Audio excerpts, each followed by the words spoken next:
just heard a terrible roaring, loud roaring sound, and I turned around and I just saw masses of water just coming for us, and I straight away thought, how am I going to keep my 2 children alive? After the first wave hit, Gillian Searle saw a young girl clinging to a post and, knowing she couldn't hold both her children, pleaded with her to take her eldest son. I had both my children, and I took my 5-year-old son's hand off mine, and I put his hand onto her and I said, take my son.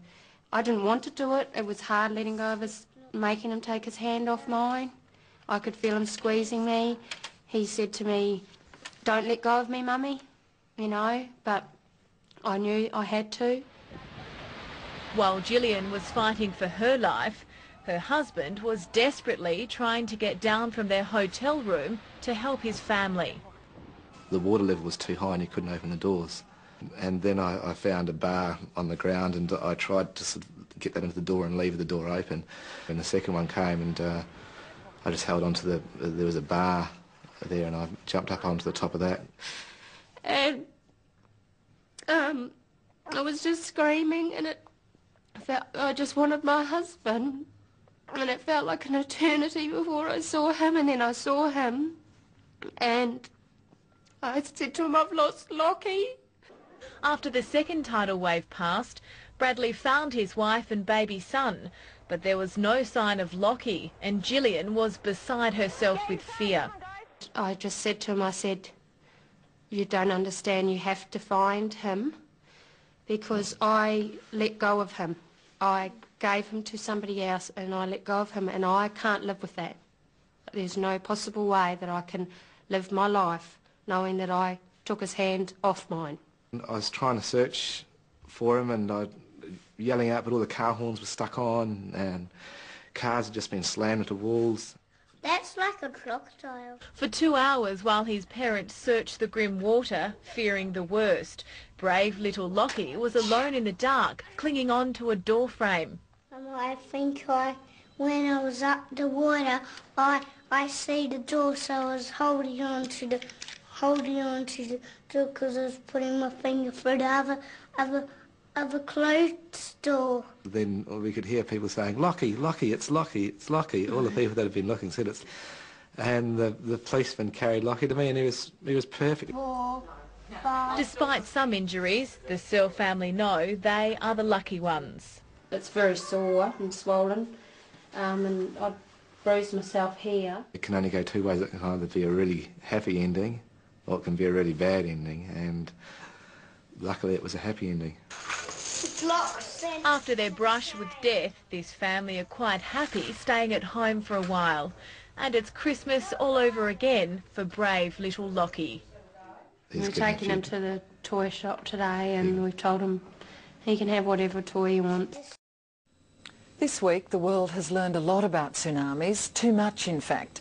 For one thing, they can't be stopped, and there's no early warning system for the giant tidal waves in the Indian Ocean. The federal government says it will try to get such a system put in place, but even that is no guarantee that we'll be able to avert another wide-ranging disaster. Here is this disaster's ground zero. 6 miles deep off the coast of Sumatra, the Earth's plates separated on the ocean floor. That created long waves of water and a shock wave moving, at least initially, 500 miles an hour, the speed of a jumbo jet.